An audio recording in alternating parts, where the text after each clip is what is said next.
Hola, muy buenos días, compañero en la materia de Derecho Inquilinario. Buenos días, profesor.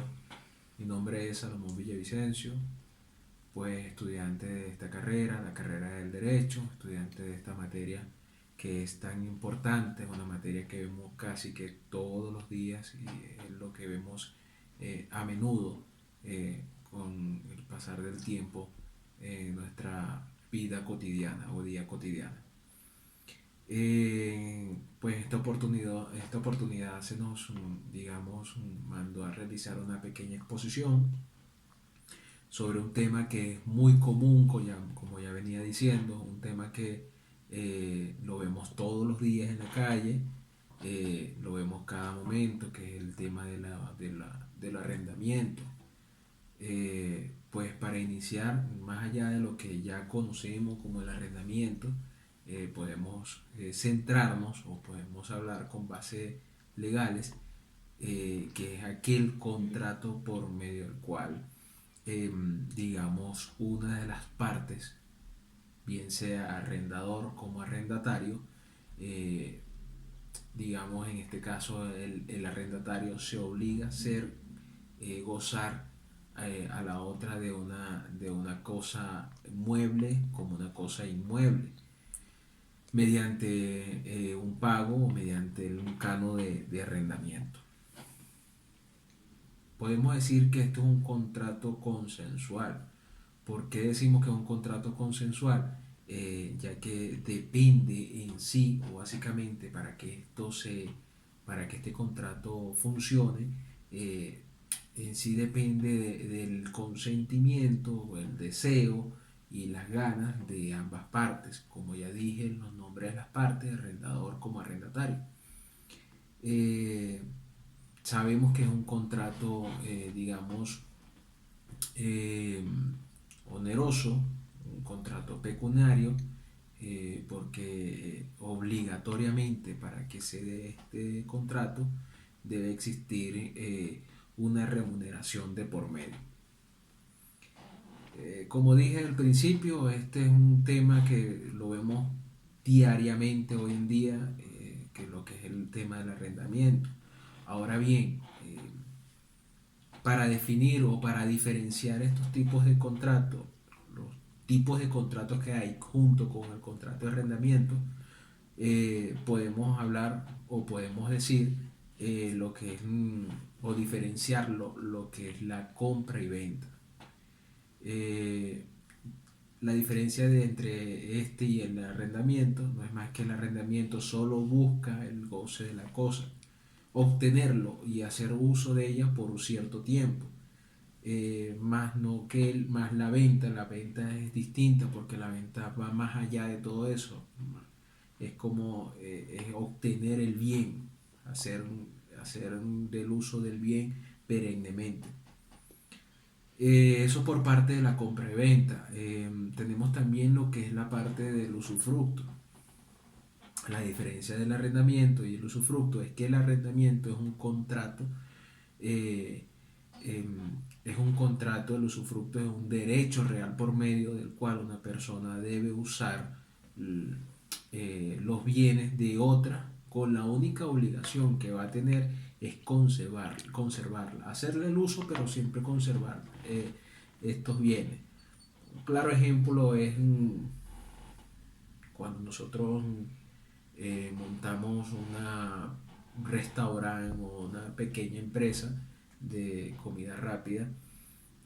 Podemos hacer una consignación por parte de los ventas de refresco, ventas de gaseosa como tal, por ejemplo, lo que se ve en la Coca-Cola. La Coca-Cola nos puede dejar a nosotros una nevera con el fin de que nosotros hacemos solamente el uso de ella.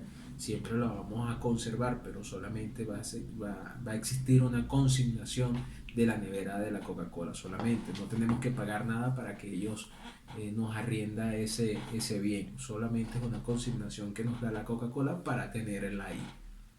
Eso es lo que es la parte del usufructo. También podemos hablar sobre enfiteusis. En enfiteusis, en realidad, es el arrendamiento temporal. En cambio, este es el goce perpetuo o temporal de la cosa. Eso es lo que es el tema o es la parte de las diferencias del arrendamiento, del contrato de arrendamiento con otro contrato, ¿no? Ahora hablemos sobre los elementos generales del contrato, los elementos que genera este contrato. Primero, como dije al principio, para que exista el arrendamiento entre unas partes debe existir el consentimiento, debe existir el deseo, las ganas, se debe de existir, si digamos, el consentimiento como tal de las partes, ¿no? Partes ya antes mencionadas y nombradas, definidas, que son el arrendador y el arrendatario.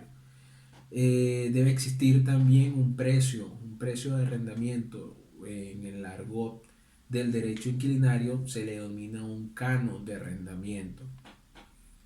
Aparte de esto, y se debe fijar o se debe determinar dentro del contrato, bien sea textual como verbal, debe existir un tiempo determinado que las partes o la parte que arrienda va a hacer uso o va a hacer el goce de dicho inmueble o dicho mueble.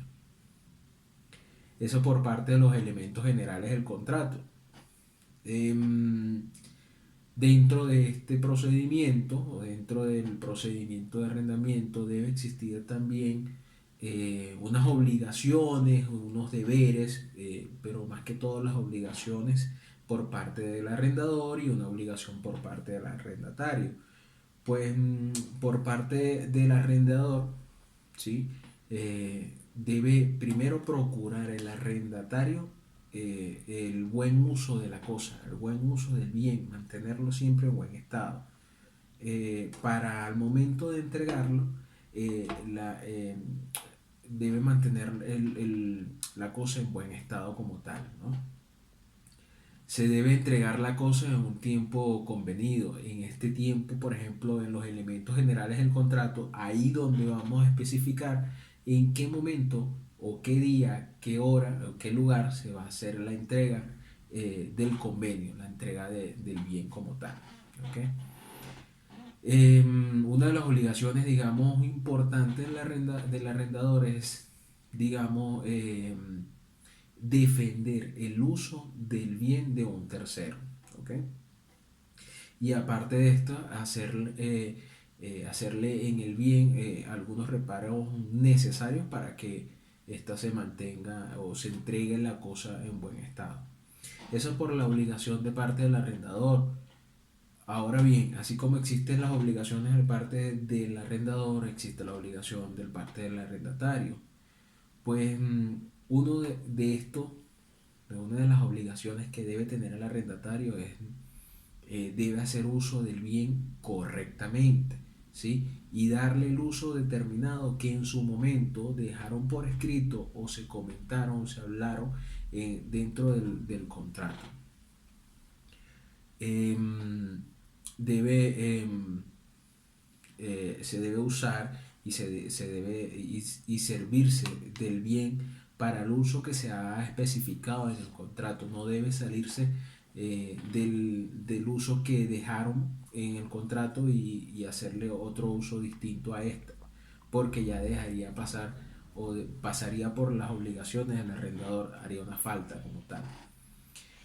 Obviamente, como debe existir un tiempo del contrato, debe existir también una fecha determinada para el pago de la misma, el pago del canon de arrendamiento. Debe ser cumplido, debe ser pagado en la fecha a tiempo para que se haga una buena, para que exista una buena obligación por parte del arrendatario.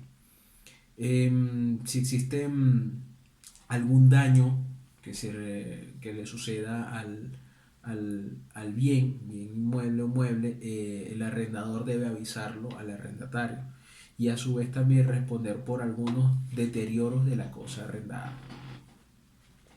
Una de las obligaciones del arrendatario no, es no reformar o no reconstruir o construir alguna parte del arrendatario, del inmueble, porque ya también sería una causal para que esta eh,